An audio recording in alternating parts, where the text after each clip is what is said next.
এই ভিডিওতে আমরা দেখব সেটা হচ্ছে যে এই যে ডেসক্রিপশনটা আছে এটাকে আমরা চেঞ্জ করব। হ্যাঁ, তো আমরা এখানে যদি ক্লিক করি দেখেন ওকে এটা কি হয়ে গেছে, কেটে গেছে তাই না? ওকে, সমস্যা নেই, আমরা এখান থেকে এটা কেটে দিলাম। এখানে বলছি লিভ। ওকে, এখান থেকে আমরা চলে যাব কোথায়, এডিট উইথ এলিমেন্টর। হ্যাঁ, ওকে,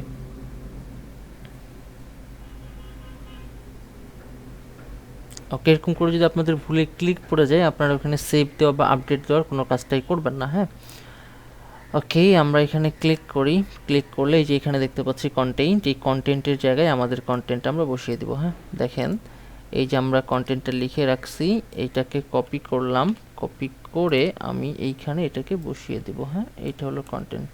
ওকে, এই যে ঠিক আছে, এটাকে আমরা আপডেট করে দেবো। অ্যান্ড দেন ফাইনালি আমরা যদি এইখান থেকে যে ভিজিট করি, এটা সেভ হয়ে গেছে। ওকে, এই যে দেখুন, Hi there, I'm a professional software developer in Bangladesh. I have already developed many types of software for various purpose. ওকে, এই যে এটাও কমপ্লিট হয়ে গেছে। ওকে, আচ্ছা, নেক্সট ভিডিওতে আমরা দেখব কি এই যে ফাইন্ড উইথ মি, এখানে হচ্ছে কি করে আমরা আইকন সেট করতে পারি। ওকে।